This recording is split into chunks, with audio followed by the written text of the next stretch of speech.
고2 때 이야기입니다. 저는 1학년 때 반 친구를 불러 다른 지방에 2박 3일로 바다 캠핑을 가자는 계획을 세웠습니다. 1학기 중간부터 모두를 꼬셨는데 같이 갔던 애들은 15명 정도였습니다. 캠핑 첫날 우리들은 고속버스에 타고 캠프장에 도착했습니다. 꽤 넓은 곳으로 일반 해수욕장과 캠프장 등이 모인 해변 공원으로 우리들은 넓은 방갈로에 묵기로 되어 있었습니다. 점심때 조금 지나서 도착했는데 체크인이 2시인가 3시쯤이라서 한동안 짐을 놔둔 채 해수욕을 하기로 했습니다.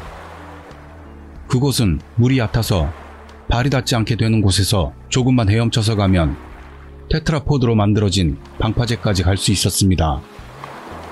몇 명이 방파제까지 가서 테트라포드 위에 올라가서 떠들다 보니 모래사장에서 감시원이 메가폰으로 거기 테트라포트에 올라가 있는 사람들 빨리 내려와 주세요. 화를 내며 소리치고 있습니다. 너무 그러니까 반항기 고딩이었던 우리들은 그곳을 계속해서 올라갔다 내려갔다 하며 감시원을 화나게 만들었습니다. 한참을 바다에서 놀고 나서 체크인 시간이 되어 계획을 짰던 나와 친구 둘이 방갈로의 키를 받으러 갔습니다. 접수대에는 굉장히 젊은 누나가 있었는데 우리들을 보더니 아까 테트라포드에 올라갔다 혼났던 학생들이죠? 하고 물어왔습니다. 우리를 보고 있었다는 말로 대화가 시작되어서 우리들 보고 있었어요? 저 사람 너무 화내는 거 아니에요? 라고 먼저 물었습니다. 거기는요? 라고 누나는 말하고는 싶지만 말해서는 안 된다는 것 같은 말투였습니다. 무슨 일이 있었냐고 끈질기게 물고 늘어지자 우리에게만 특별히 알려준다며 이야기를 해주었습니다. 누나의 이야기를 종합하자면 예전에는 지금처럼 테트라포드에 올라가는 것에 대해 그다지 엄격하지는 않았다. 그런데 우리들처럼 묵으러 왔던 커플이 테트라포드에 올라가 있는 중 높은 파도가 쳐와서 남자는 테트라포드에 매달렸지만 여자는 휩쓸려서 다음에 온 파도에 테트라포드에 내던져져 떨어지고 시체는 떠오르지 않았다. 소문으로는 그 밑에 박힌 여자는 뇌가 반쯤 나온 상태로 남자에게 살려달라고 하면서 그대로 바다로 흘러가 버렸다. 그 이후로는 그 테트라포드에 올랐다가 파도에 휩쓸려 죽는 사람들이 늘어갔다. 휩쓸리지 않았던 사람이나 구출된 사람들의 말로는 살려달라고 하는 여자의 목소리가 들린다던가 살려줘요. 뇌가 튀어나온 여자를 봤다는 사람들이 속출했다. 해변 공원으로서는 사망자가 나오는 것도 귀신 이야기가 퍼지는 것도 바람직하지 않았기 때문에 테트라포드에 올라타는 사람들이 있다면 엄중하게 주의를 주고 바로 내려오도록 했다. 그런 이야기였습니다. 그 이야기를 듣고 나서 방갈로 사용 시 주의사항과 방갈로가 모여있는 곳에 지도가 끼어있는 책자를 받은 후 우리 오두막인 A85를 누나가 지도로 알려주면서 키를 받아 그곳을 나왔습니다. 그 캠핑에는 여자아이도 따라왔기 때문에 지금 들은 얘기를 무서워할지도 모르니 당분간은 잠자코 있자고 친구와 정한 후 모두를 데리고 오두막으로 향했습니다. 첫날은 바베큐 같은 것들을 해먹고 둘째 날도 저녁까지 해수욕을 했습니다. 두 번째 날 밤에는 밖에서 먹고 마시면서 모두가 왁자지껄 하다가 진실 게임도 했는데 소재도 모두 떨어져 무서운 이야기를 하게 되었습니다. 제법 달아올랐지만 무서운 이야기도 점점 소재가 떨어지기 시작했습니다. 그 즈음에서 내일은 돌아갈 테니까 여기서 그만할까 하던 중 나와 같이 키를 받으러 갔던 친구가 전날 들었던 이야기를 하기로 합니다. 얘기가 끝난 직후에 갑자기 손전등을 든 경비원 같은 사람이 와서 C16호가 여긴가요? 하고 물어왔습니다. 그 말을 듣고 저는 살짝 놀랐습니다.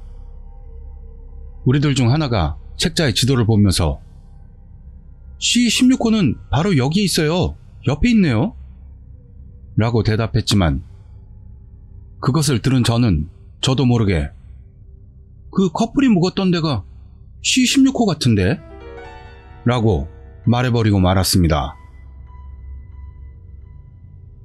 딱히 별 이야기도 아니었는데 왠지 모두가 패닉이 되어 오두막으로 달려들어갔습니다.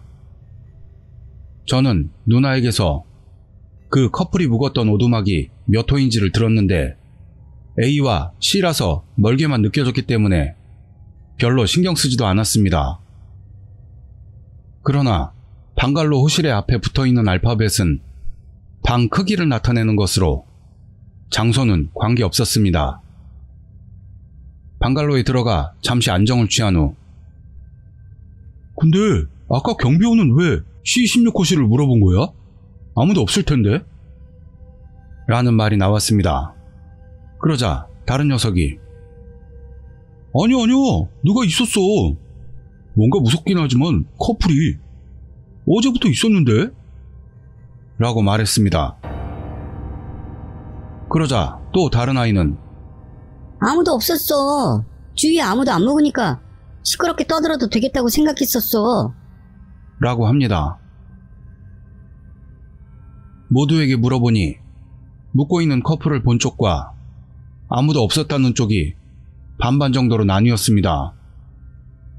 그런 이야기를 하던 중 바짝 쫄은 여자의 하나가 저 창문 무서워. 누가 좀 닫아줘. 라고 말을 꺼냈습니다. 그 방갈로에는 커튼과 방충망이 달린 사람이 드나들 수 있을 정도로 큰 유리창과 방충망만 있는 나무로 만든 쪽창이 있었는데 그 작은 쪽창이 C16호실을 향해 있었습니다. 큰 창문은 방충망이 조금 찢어져 있어 벌레가 들어올 것 같아서 창문도 커튼도 닫아 놓았기 때문에 쪽창까지 닫게 되면 너무 덥다는 애들도 있었는데 닫아달라고 한 아이에게 전염됐는지 닫자는 쪽이 많아지는 바람에 전혀 겁을 내지 않는 녀석이 할 수 없이 다 들어갔습니다. 그 녀석은 쪽창 가까이 다가가 창문을 기세 좋게 닫더니 갑자기 뛰어서 돌아오더니 커플 있어! 둘이 베란다에서 이쪽을 보고 있었어! 불도 안 켜고 나란히 서서 보고 있어! 그렇게 말을 했습니다. 여자애들은 더 겁에 질렸고 남자애들은 거의 모두가 그런 말 하지 말라고 하며 그중 둘이 쪽창을 보러 갔습니다. 그 둘도 쪽창을 살짝 열더니 갑자기 세게 닫고 돌아왔습니다. 보였던 것 같았습니다. 남자들은 모두 한 번씩 보러 갔습니다만 저를 포함한 둘 말고는 전원이 커플을 보았습니다. 울음을 터뜨리는 여자애도 있어서 방안은 이상한 분위기가 되어 모두가 쪽창 반대쪽 벽 가까이 붙어 모였습니다. 이거 정말 심각한 거 아니냐는 이야기가 나오고 그중 하나가 이상한 소리가 들린다고 말했습니다. 모두 입을 다물자 분명 쪽창 바깥쪽에서 하는 뭔가를 끄는 소리가 나고 있습니다. 모두가 소리로부터 도망치듯 벽에 달라붙습니다. 그러자 소리는 오두막을 돌아 우리가 붙어있는 벽 쪽으로 다가옵니다. 모두들 아무 소리 못하고 소리에서 먼 벽 쪽으로 이동했습니다. 그러자 그 소리는 다시 우리들 쪽으로 다가옵니다. 우리는 방갈로 안을 소리로부터 도망치려고 옮겨다녔지만 어쩐지 그 소리는 방갈로 주위를 빙빙 도는 것 같았습니다. 우리는 모두 방갈로 한가운데로 모여 입을 다물고 있었습니다. 그 소리는 밤새 방갈로 주위를 돌았습니다. 가끔씩 두세 명 정도가 엄청난 기세로 방갈로 벽을 두들기는 소리도 났습니다. 여자애들은 모두 흐느끼고 있었고 남자들도 모두가 반은 울상이 되었던 그 몇 시간이 지나자 소리는 C-16호실로 돌아갔습니다.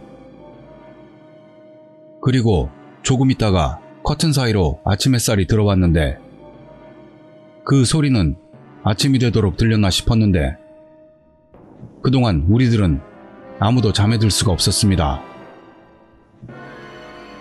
햇살이 들어오고 얼마 후 누군가 "빨리 돌아가자!" 라고 말했습니다. 그 말에 모두 정신을 찾은 듯 서둘러 짐을 싸고 전날 밖에다 내놓았던 물건들도 거의 정리 못한 채 서둘러 키를 반납했습니다. 손전등 같은 것들은 가지고 갈 생각도 못하고 돌아왔습니다. 나중에 부모님에게도 혼이 났습니다. 고속버스 터미널까지 가는 시내버스 승차장에서 우리들은 아무 말도 하지 않았습니다. 고속버스를 탄 이후로 저는 곧 잠이 들어버려 다른 애들의 모습이 어떤지는 기억하지 못합니다. 길고 내용도 없어서 죄송합니다. 생각나는 대로 얘기했더니 생각보다 길어졌네요. 정말 무서운 이야기들에 비한다면 전혀 무섭다고 생각되진 않습니다만 그때는 정말로 무서웠습니다. 지금도 바다 캠핑은 가지도 못하고 그 후 그 바다 쪽은 갈 수도 없게 된 데다 애들 중엔 바다 자체를 못 가게 된 애도 있습니다. 긴 글 들어주셔서 감사드립니다.